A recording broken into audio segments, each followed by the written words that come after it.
The soft glow of string lights illuminated the patio of my favorite Minneapolis cafe, where I, Emily Larson, 30, sat across from my fiancé, Ryan Thompson, 31. The air carried the crisp scent of spring, and our table was cluttered with empty coffee cups and a half-eaten plate of pastries. Ryan's hand rested on mine, his thumb tracing circles, a quiet reminder of the life we'd built over 6 years. Last month, he'd proposed during a snowy hike in the North Woods, dropping to one knee under a canopy of pines. It was perfect, intimate, heartfelt. Exactly us. We'd planned a December 24 wedding, a small affair with 60 guests at a rustic lodge outside the city. But tonight, as I recounted my latest family drama, the joy of our engagement felt like a fragile thing, threatened by the storm brewing at home. Ryan and I met in college, bonding over late-night study sessions and a shared love of indie music. He was steady, kind, the kind of person who'd drop everything to help a friend.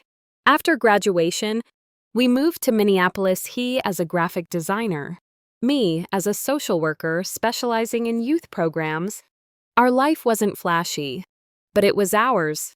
A cozy apartment in Uptown, weekend hikes, and dreams of a future with kids and a dog.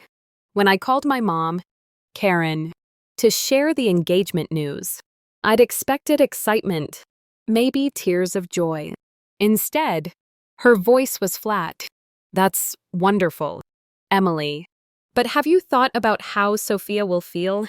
Sophia, my half-sister, was 24, the daughter of my mom and her second husband, Greg, who'd married Mom when I was 6. Growing up, Sophia and I were more roommates than sisters. She was the golden child, charming, impulsive, always the center of attention. I was the responsible one, earning scholarships, working part-time, while Sophia flitted through life, leaving messes for others to clean. Her competitiveness was a constant undercurrent. If I got an A, she'd sulk. If I won a debate award, she'd accidentally break my trophy. As adults, the stakes grew. I'd built a stable career and relationship. Sophia cycled through chaotic romances and dead-end jobs. My engagement seemed to ignite her old resentments. Mom's comment about Sophia stung, but I brushed it off, assuming it was a misstep. "She'll be fine, Mom," I said, forcing a laugh. It's not like my wedding affects her. But Mom's silence told me this wasn't the end. A week later, Sophia called, her voice sugary sweet. "So, engaged." "Huh? That's cute. I'm actually seeing someone new. He's amazing, way better than my exes." I congratulated her, ignoring the jab, but her tone was a warning. Sophia didn't just want to keep up, she wanted to win. By May, Sophia's amazing relationship had escalated. She announced her engagement to Nate, a 27-year-old bartender she'd dated for 4 months. The news came via a flashy social media post, complete with a diamond ring emoji and a caption, "Found my forever." Engaged, I was stunned. Sophia's relationships rarely lasted past the honeymoon phase, and Nate, from what I'd heard, was a charming but unreliable drifter. Ryan raised an eyebrow when I showed him the post. 4 months. That's bold. I nodded, keeping my doubts to myself. It wasn't my place to judge, but something felt off. The cracks appeared in July. Sophia's wedding, a rushed affair at a local banquet hall, was a whirlwind of drama. 2 months later, Nate moved out, leaving Sophia with a broken heart and a pile of debt. The story trickled through family gossip. He'd been texting his ex the entire marriage, and Sophia had caught him at a bar with another woman. I felt a pang of sympathy. No one deserves that kind of betrayal. I texted her, offering to meet for coffee, but she replied with a curt, "I'm fine. Don't need your pity." Her coldness stung, but I let it go. focusing on my own wedding plans, venue bookings, dress fittings, and save the dates. By August, the tension was palpable. Mom's calls became strained, her enthusiasm for my wedding non-existent. Every mention of floral arrangements or guest lists was met with a sigh or a subject change. "Let's not talk about that now," she'd say, her voice heavy. "Sophia's still struggling." I didn't understand. My wedding wasn't about Sophia. Why was Mom acting like it was? Ryan noticed my frustration, pulling me close one night as we folded invitations. "Your mom's caught in the middle," he said. "Sophia's hurting, and she's projecting. It'll pass." But it didn't. In September, Mom called, her tone cautious but pointed. "Emily, I've been thinking about the wedding. December's so soon after Sophia's divorce. It might be hard for her to see you celebrate." I blinked, the phone heavy in my hand. "Hard for her?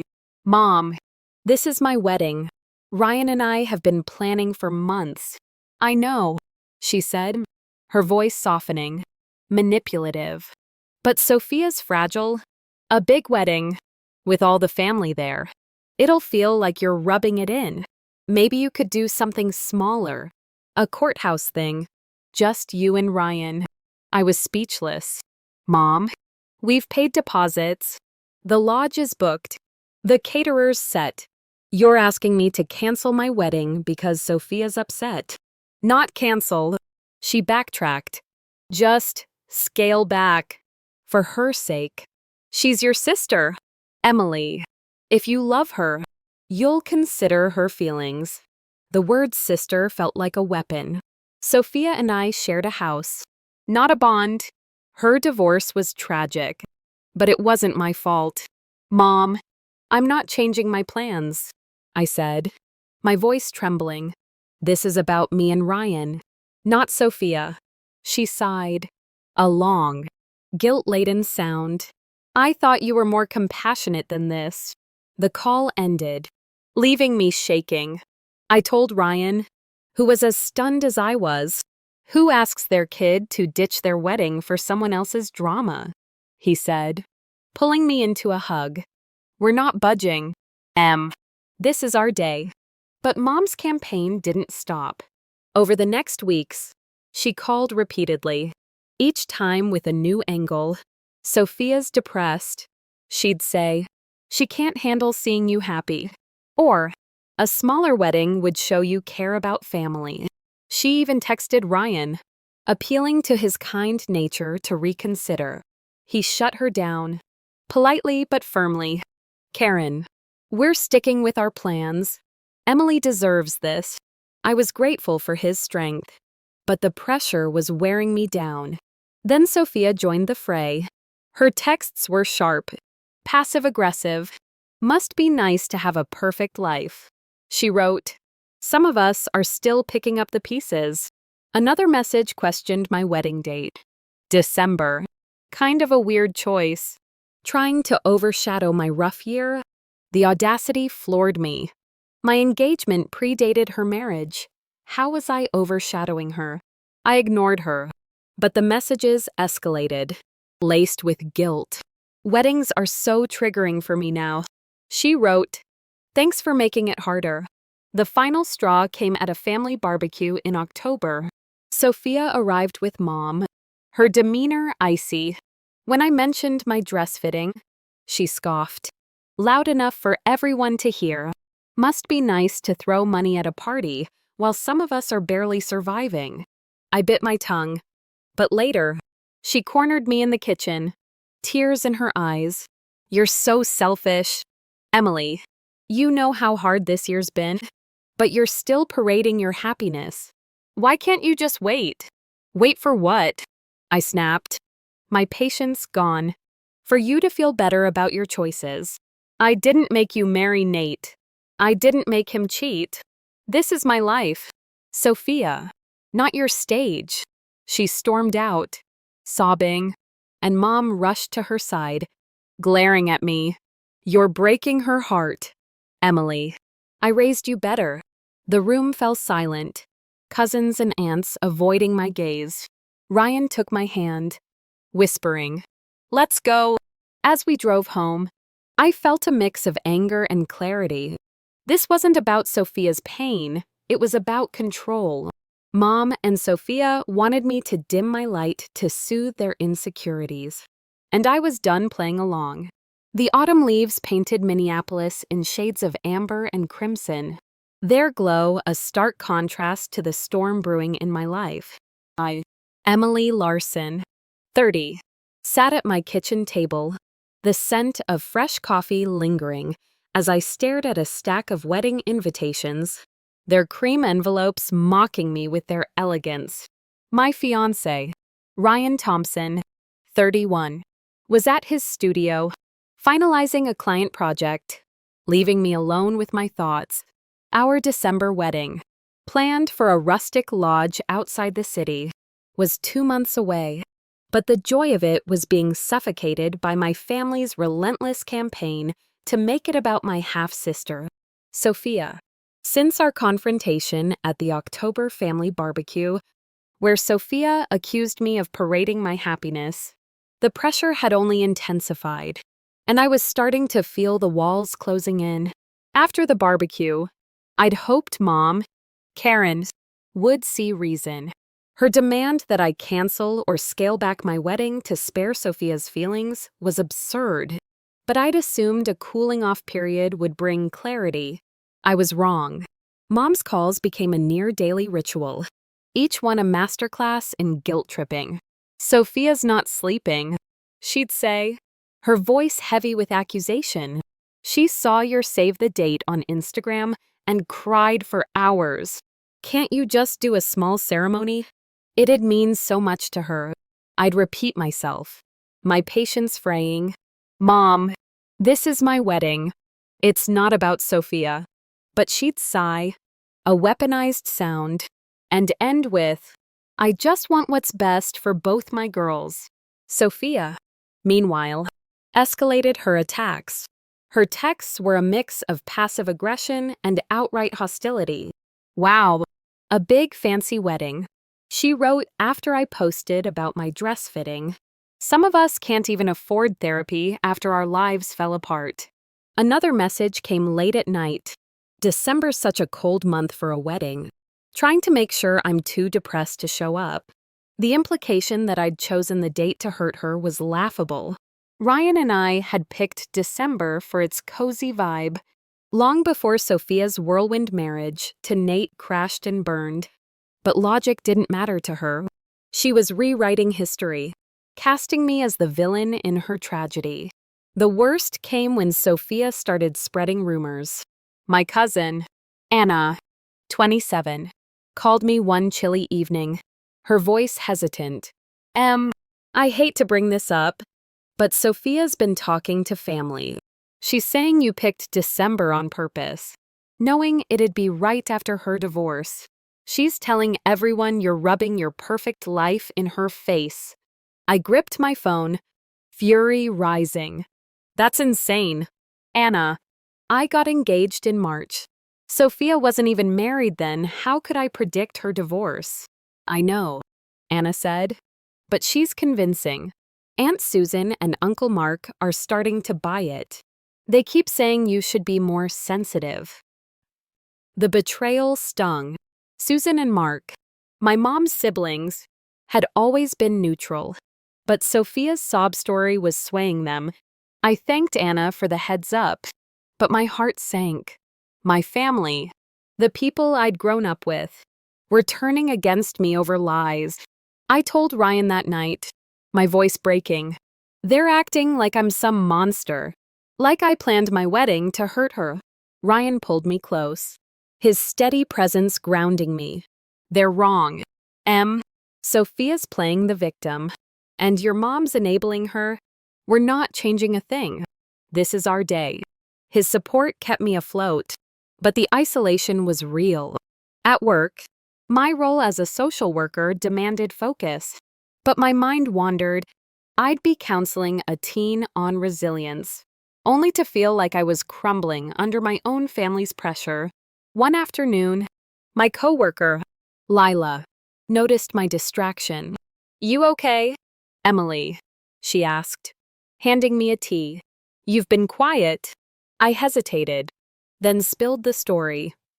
Mom's demands, Sophia's rumors, the family's judgment. Lila's eyes widened. Your mom wants you to cancel your wedding. That's unhinged. You're not responsible for Sophia's mess. Her validation was a lifeline. But the drama didn't stop. Mom took a new tack, calling Ryan directly. I was at the grocery store when he texted me. Your mom just called. Tried to guilt me into scaling back the wedding. Said I'd understand because I'm thoughtful. I told her no way. I laughed. A mix of pride and exasperation. Ryan's loyalty was unshakable. But Mom's audacity was infuriating. She was pulling every string, hoping one of us would break. Then came the bombshell. Anna called again, her voice low, like she was sharing a secret. You need to hear this. I was at Sophia's apartment with Aunt Susan, and I overheard her talking to a friend on speakerphone. She admitted Nate didn't cheat on her. She made it up. I froze, my heart pounding. What? She's been telling everyone he cheated with his ex. That's why they split. I know, Anna said. But she said she rushed the marriage to beat you to the altar. And when it fell apart, she lied about the cheating to save face. She wanted sympathy, so she spun the story. Susan didn't hear it. But I did. The revelation hit like a tidal wave. Sophia's entire narrative. Her heartbreak. Her victimhood was a lie. She'd married Nate to outshine me. And when it failed, she'd weaponized a fabricated betrayal to guilt me into dimming my own happiness. I thanked Anna, my mind racing. This wasn't just petty jealousy, it was calculated manipulation.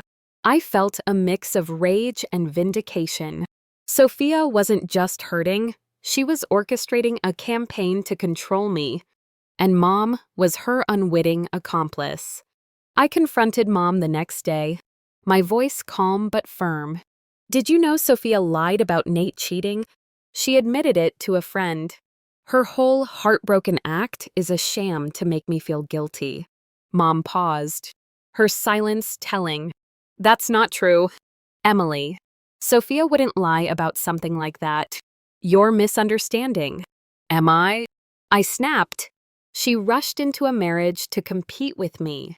And now she's using her divorce to sabotage my wedding. And you're helping her. Emily, that's unfair, Mom said, her voice rising. Sophia's struggling. You're being cruel. The call ended, but my resolve hardened. Sophia's lie confirmed what I'd suspected. This wasn't about her pain, it was about power. She couldn't stand me having something she didn't. And Mom, blinded by her favoritism, was enabling it. I told Ryan, who shook his head in disbelief. She's playing everyone. And your mom's eating it up. We need to shut this down. We agreed to keep the wedding plans intact. But the rumors were spreading. At a family dinner, my Uncle Mark pulled me aside. Emily, I know Sophia's had a rough year. Maybe a smaller wedding would be kinder. I stared at him, hurt but unsurprised. Mark, my wedding isn't about Sophia. I'm not canceling it because she's upset. He backed off, but the encounter left me rattled. More family members were questioning me, their whispers fueled by Sophia's lies. By late October, I was at a breaking point. Sophia's texts grew bolder. You're so selfish. Emily, you know I'm hurting, but you're still throwing a big party? Mom's calls were relentless, each one a plea to think of Sophia. Even Ryan was getting dragged in, with Mom texting him about family unity.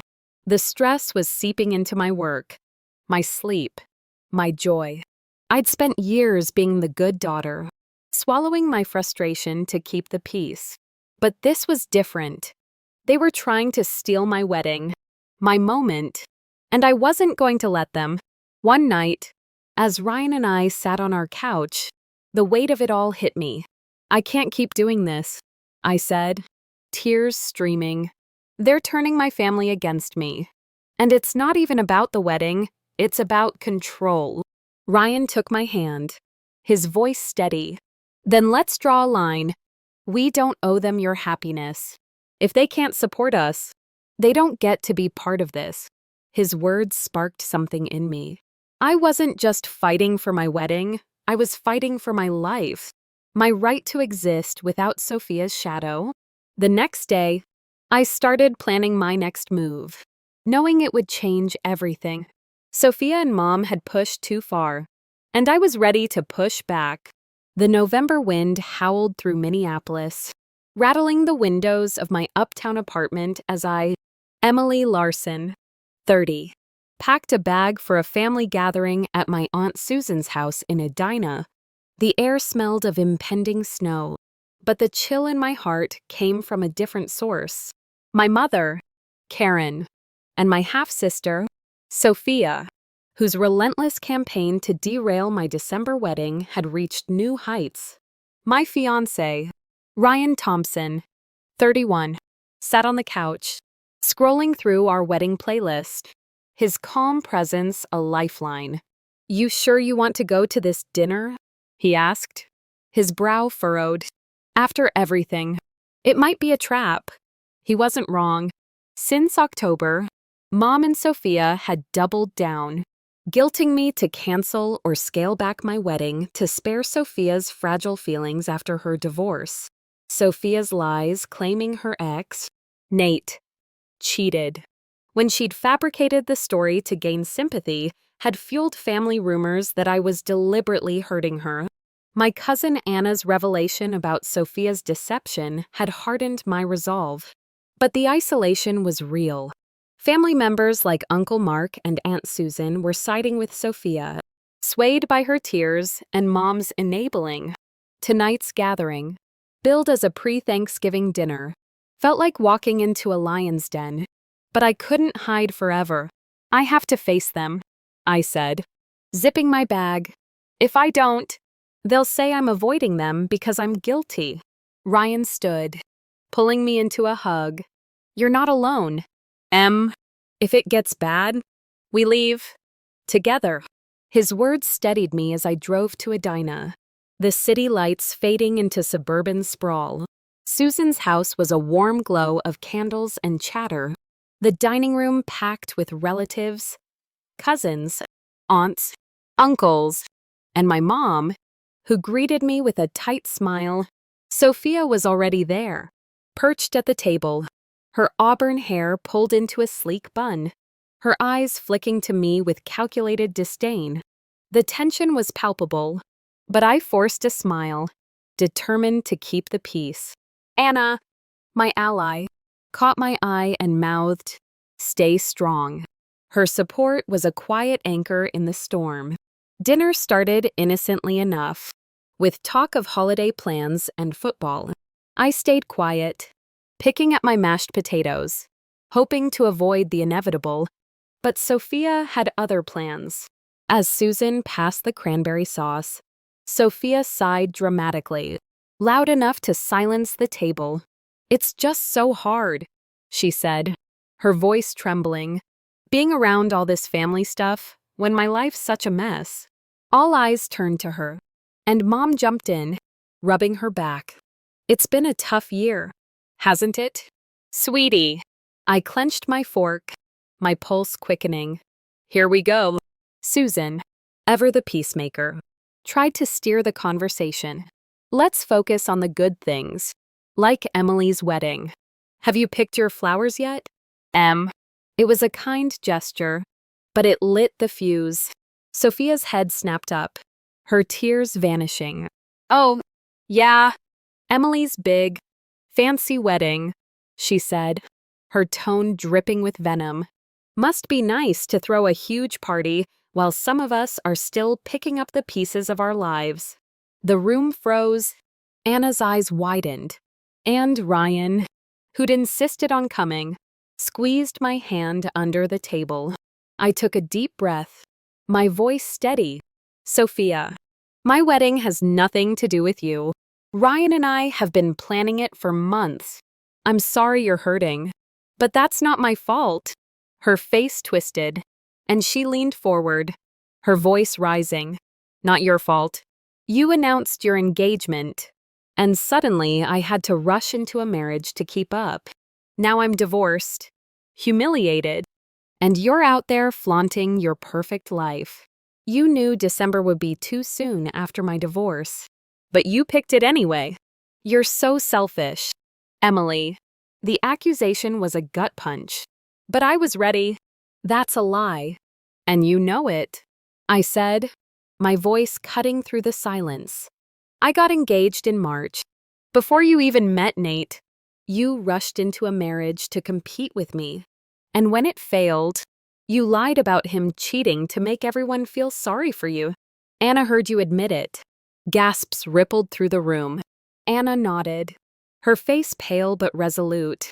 It's true. I overheard Sophia tell a friend she made up the cheating story to save face. Sophia's eyes widened, her composure cracking. That's not true. You're all ganging up on me. But her voice faltered, and the room's attention shifted. Mom, red-faced, jumped to her defense. Emily, how dare you? Sophia's been through hell, and you're twisting things to make her look bad. I asked you to scale back your wedding for her sake, and you refused. What kind of sister are you? The question was a knife, but it didn't cut like it used to. I stood, my chair scraping the floor. I'm the sister who's been paying for your favoritism my whole life. Mom, Sophia's not the victim here. She's been manipulating everyone, and you're helping her. My wedding isn't about her. It's about me and Ryan, and we've worked too hard for you to guilt us into canceling it. The room was deathly silent, cousins and aunts staring, some with shock, others with quiet respect. Sophia burst into tears, real or not, and ran to the kitchen, Mom trailing her. Uncle Mark tried to intervene. Emily, maybe we should all calm down. No, I interrupted, my voice firm. I'm done calming down. I've been calm while Sophia spread lies, while Mom demanded I give up my wedding. I'm not doing it anymore. Ryan stood beside me, his hand on my back. We're leaving, he said, his tone leaving no room for argument. As we grabbed our coats, Anna followed us to the door. You did the right thing, Em, she whispered. I'm with you. Driving home, the weight of the night pressed on me, but so did a strange relief. I'd said what I'd held back for years, and it felt like breaking chains. But the fight wasn't over. The next morning, I sat with Ryan at our kitchen table. The wedding guest list spread before us. They can't come, I said, my voice steady. Mom and Sophia, they'll ruin it. Ryan nodded. I agree. We need to protect our day. What's the plan? I drafted an email, my fingers trembling but sure. It was short, direct, due to your ongoing attempts to undermine our wedding through guilt, rumors, and manipulation. Ryan and I have decided you're no longer invited. This is about our peace and happiness, which you've made clear you don't support. I sent it to Mom and Sophia, copying Anna and my dad's sister, Linda, who'd always been a quiet supporter. Within hours, Mom's reply came, a wall of text accusing me of destroying the family and choosing Ryan over blood. Sophia's was shorter, pure venom. You're jealous of me. Always have been. You'll regret this. But Linda's call was a balm. Emily, I'm proud of you, she said, her voice warm. Your dad would be, too. You're not the one tearing this family apart, they are. I'll be at your wedding, and I'm bringing my famous pecan pie. Her support, and Anna's, lit a spark of hope. But the backlash was looming. Sophia's lies were already spreading, and Mom's influence was strong. I knew uninviting them would cost me family ties, Old memories, but I also knew it was worth it. My wedding, my life, wasn't theirs to control. As I curled up with Ryan that night, the city lights glinting through our window, I felt a fire I hadn't known I had. The breaking point had come, and I wasn't going back. The first snowflakes of the season dusted Minneapolis, blanketing my uptown apartment in a quiet hush. Inside, the warmth of a flickering candle battled the chill of my reality.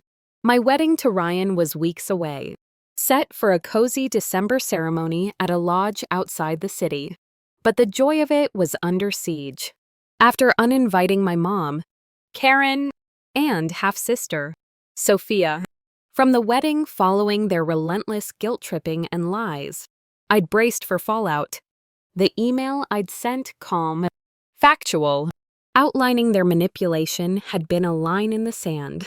Now, as I sat at my kitchen counter, a mug of chamomile tea cooling in my hands, the backlash was hitting hard, and it was uglier than I'd imagined.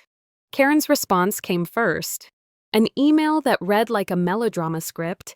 She called me heartless, accused me of betraying the family, and claimed my late father would be ashamed.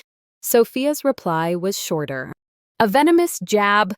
You're just jealous because I've always been the favorite. You'll pay for this. Their words stung, but I'd expected them. What I hadn't anticipated was the ripple effect.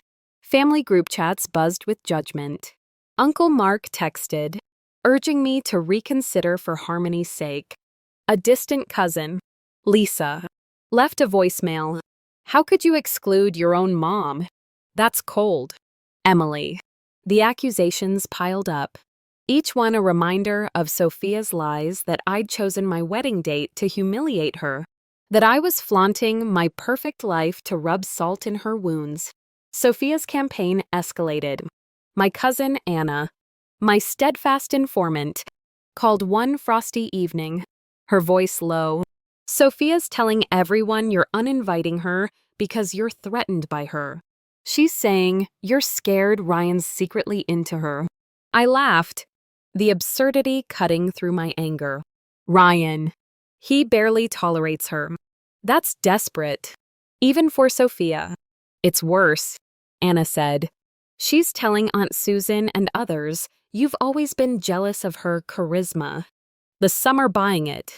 Susan keeps saying you should have done a courthouse wedding to avoid hurting Sophia. The betrayal was a gut punch. Susan, once a neutral figure, was now parroting Sophia's narrative. I thanked Anna, my resolve hardening. Sophia wasn't just playing the victim, she was rewriting reality to paint me as the villain. I showed Ryan the texts Anna forwarded, Sophia's words dripping with self-pity. Emily's always hated me. She's using her wedding to prove she's better. Ryan shook his head. She's unhinged. We need to shut this down before it poisons the whole family. Then Sophia crossed a line. Late one night, as we finalized seating charts, Ryan's phone buzzed with a text from her. Hey, I'm really struggling. You're the only one who gets me. Can we talk? Just us. The message was coy, laced with implication. Ryan's jaw tightened. This is gross. She's trying to stir something up. Before I could respond, another text arrived. I know it's wrong, but I feel something between us. Emily doesn't see you like I do. I stared at the screen, fury and disbelief colliding. Sophia wasn't just attacking me, she was targeting my relationship, trying to sow doubt days before our wedding. Ryan blocked her number, but not before screenshotting everything. We're keeping these, he said. She's not getting away with this. The next morning, I acted. I drafted an email to key family members Anna, Linda, Susan, Mark, and a few cousins, attaching Sophia's text to Ryan. My message was clear. Sophia's been spreading lies about my motives, and now she's crossed into disrespecting my relationship with Ryan. These texts show her true character. I uninvited her and Mom because their manipulation and rumors have made it impossible to include them. I want my wedding to be about love, not drama. I hope you understand. I hit send, my heart pounding. It was a risk, exposing Sophia publicly. But I was done letting her control the narrative. The responses were a mixed bag. Linda, my dad's sister, called immediately. Good for you, Emily. Those texts are disgusting. I'm on your side. And I'm telling everyone who'll listen. Anna texted, "You nailed it. People need to see this." But Susan's reply was lukewarm, urging me to talk it out with Sophia for closure. Mark didn't respond at all. The silence from some relatives hurt. But the support from Linda and Anna was a lifeline. I wasn't alone, even if it felt like it sometimes. Then came the bombshell. Anna called again, her voice a mix of shock and amusement. "You won't believe this. I ran into Sophia's friend, Tara, at a coffee shop. She was pissed at Sophia and spilled everything. Apparently, Sophia tried calling Nate last month, begging him to meet up and stir drama before your wedding. Tara said Sophia wanted Nate to show up at the lodge, make a scene, and make it look like you were the one causing trouble. I was floored. She tried to drag her ex into this. To what? Frame me. Exactly, Anna said. Tara said, Sophia's obsessed with ruining your day because she can't stand you being happy. Nate refused, told her to move on, but she's still spiraling. The revelation crystallized everything. Sophia's actions weren't just impulsive, they were a calculated plot to sabotage my wedding. Born of envy and spite, Tara's confession, though secondhand, was gold. I asked Anna to get Tara to confirm it in writing, just in case we needed proof later. Already on it, Anna said. Tara's done with Sophia's crap. The news lit a fire in me. I called our wedding venue, a rustic lodge nestled in the woods, and spoke to the manager, Claire. I need to make sure 2 people don't get in my mom and sister. They're not invited, and they might try something. Claire was sympathetic, promising extra security and a strict guest list check. Ryan and I also hired a private security guard, a step I never imagined taking for my own wedding. It's overkill, Ryan said, but better safe than sorry. The backlash wasn't just external. At work, my focus wavered. As a social worker, I was used to managing stress, but Sophia's text to Ryan and the family's judgment seeped into my days. One afternoon, my client, a teen named Marcus, noticed my distraction. "You good, Miss Emily?" he asked. I smiled, deflecting, but his concern reminded me why I loved my job, helping others find strength. It was a mirror for my own fight. I wasn't just protecting my wedding, I was protecting my right to live without Sophia's shadow. That night, Linda invited me to her house for dinner. Over homemade lasagna, she shared stories of my dad, who died when I was 12. "He always said you were a fighter," she said, her eyes warm. "He'd be proud of you for standing up to this nonsense. Don't let Karen or Sophia dim your light." Her words were a balm, easing the ache of family division. Linda's support, alongside Anna's, reminded me that family wasn't about blood, it was about who showed up. As November waned, the rumors slowed, but the tension didn't. Sophia's lies had fractured my family, and Karen's silence after my email spoke volumes. I knew they'd retaliate, likely at the wedding itself, but I was ready, with Ryan by my side, security in place, and allies like Linda and Anna. I felt a strength I hadn't known I had. The backlash had tested me, but it hadn't broken me. My wedding was coming, and I'd fight for every moment of it. Snow fell softly outside the rustic lodge, its cedar beams draped in fairy lights that cast a warm glow over the winter woods. Inside, the scent of pine and mulled wine filled the air, mingling with the chatter of 60 guests gathered for my wedding to Ryan. I stood in the bridal suite, my ivory gown shimmering under the soft light, my reflection a mix of nerves and resolve. The past months had been a battle, Karen and Sophia's relentless campaign to guilt me into canceling this day, their lies about my motives, and Sophia's audacious texts to Ryan had tested me. Uninviting them had been my stand, backed by allies like Anna and Linda. But as my maid of honor, Kate, adjusted my veil, I braced for the possibility they'd try to ruin this moment. The morning had started with laughter, my bridesmaids bustling around with mimosas and playlists. Ryan and I had planned a first look in the lodge's snowy garden, and when I saw him, his navy suit sharp against the white backdrop, his grin erased the weight of the drama. "You're stunning," he whispered, pulling me close. For a moment, it was just us, our love, our future. But that peace shattered 30 minutes before the ceremony. When Kate burst into the suite, her face flushed. "They're here," she said. "Karen and Sophia." At the gate, my stomach dropped. What? Security was supposed to keep them out. We'd hired extra guards and given the venue, managed by Claire, strict instructions. Sophia's attempt to rope her ex, Nate, into causing a scene revealed by her friend Tara had made us cautious. "They're arguing with the guards," Kate said. "Karen's crying, saying she just wants to see her daughter marry." Sophia's louder, "calling you cruel, saying you stole her moment." I closed my eyes, anger flaring. They couldn't let me have this day. "What's Claire doing?" I asked. "She's with security, trying to de-escalate. They've offered to call the police, but it might draw attention." "Your call." I took a deep breath, my gown suddenly heavy. Every instinct screamed to confront them, to scream back. But that's what they wanted, a reaction. A spectacle. "No police," I said. "Let security handle it. Keep them away from the ceremony.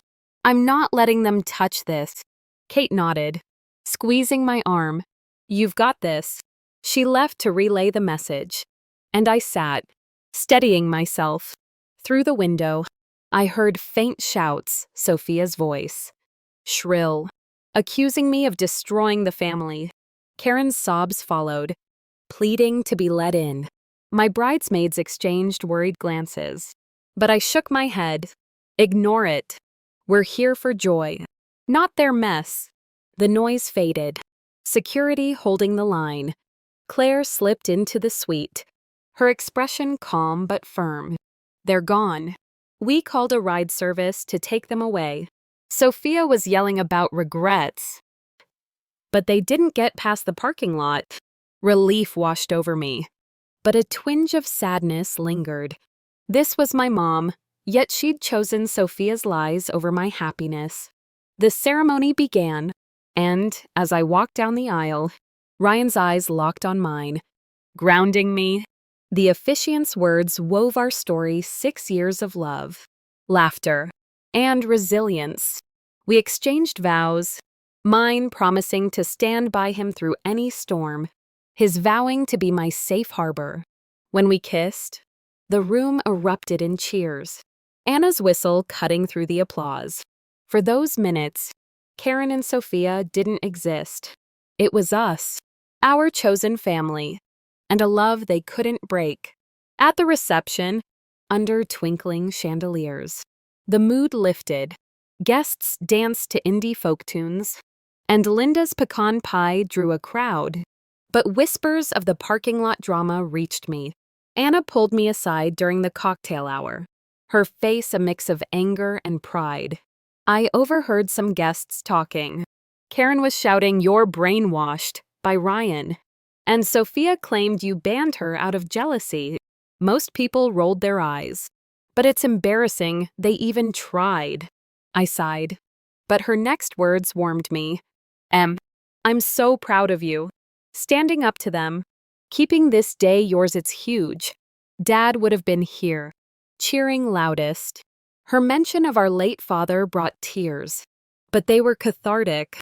I hugged her, whispering, "Thanks for being my family." That moment, with Anna, was a reminder. Family wasn't blood, it was loyalty. Then came the unexpected. As I cut the cake with Ryan, Claire approached, holding an envelope. "This was dropped off at the gate before they left," she said quietly. "It's from your mom." My heart sank.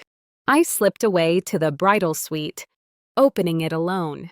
Karen's handwriting was shaky. "Emily, I'm sorry we couldn't be there. I just wanted to protect Sophia. But I see I've hurt you. I hope one day you'll forgive me. You looked beautiful." The apology felt hollow, laced with her usual deflection blaming Sophia, not herself. I folded it, tucking it into my bag. I'd deal with it later. Today wasn't about her. The reception roared on. Kate's toast, a hilarious recounting of our college days. Had everyone laughing? Ryan and I swayed to our first dance, his arms a shield against the world. Linda pulled me aside, her eyes twinkling. "Your dad's smiling down. Kiddo, you fought for this, and it's perfect." Her words sealed the night, a testament to the family who'd shown up. Anna, Linda, my friends, Ryan's parents. They were my people, not the ones screaming in a parking lot. As the night wound down, guests showered us with well wishes.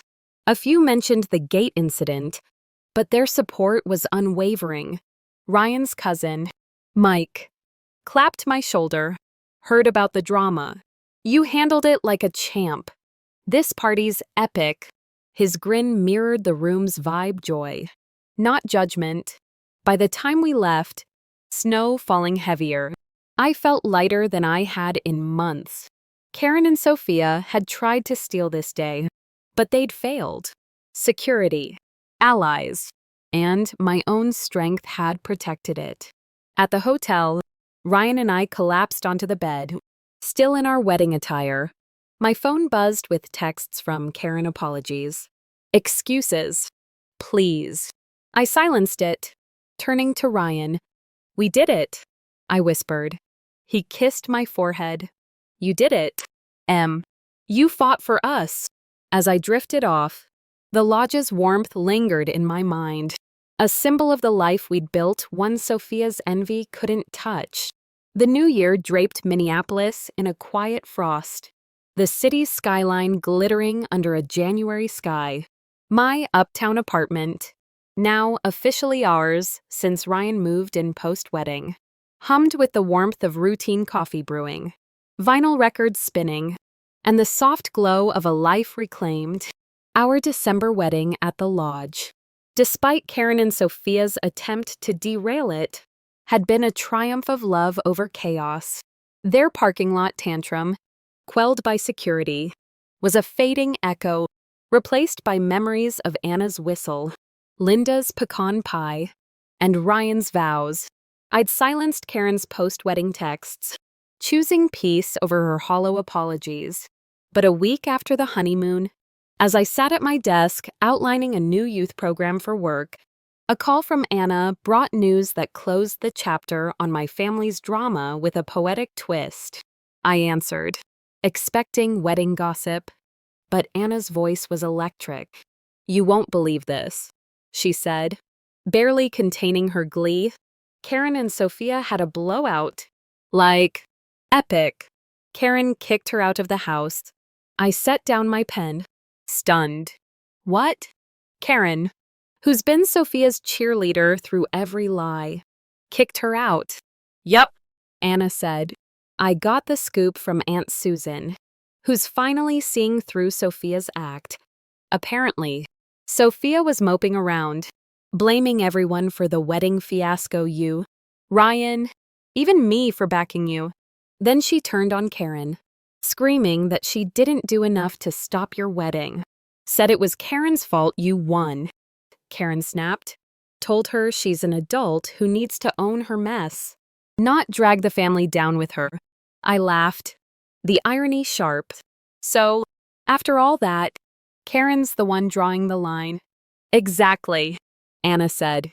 Sophia went off, accused Karen of choosing you over her, which is rich considering Karen's been her shield forever. It got ugly. Sophia threw a tantrum, said Karen failed her as a mom. Karen told her to pack her bags and go. Sophia's crashing with a friend now. But Susan says she's still spinning stories, claiming you orchestrated the whole fight. I shook my head, unsurprised. Sophia's need to play the victim was predictable, but Karen's stand was a shock. For years, she'd coddled Sophia, enabling her lies like the fabricated story of Nate's cheating or her texts to Ryan, trying to sow discord. Their fallout felt like karma, their toxicity turning inward. I don't feel bad, I admitted. They put me through hell. This is on them. Good, Anna said. You don't owe them anything. Focus on you and Ryan. How's married life? I smiled, glancing at a wedding photo on my desk, Ryan and me, laughing under the lodge's lights. It's amazing. We're planning a hiking trip this spring, and I'm diving into a new project at work. I'm free, Anna. Really free.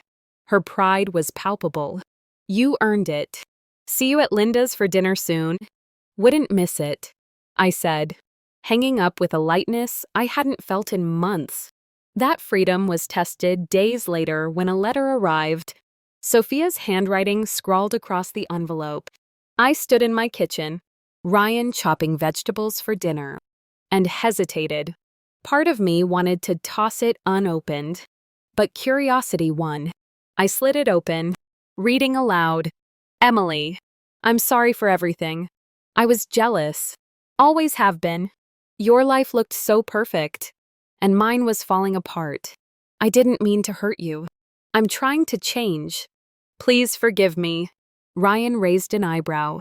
Sounds like she's fishing for a reaction. I nodded, the words ringing hollow. Sophia's apologies were always a prelude to more drama, a way to pull me back into her orbit.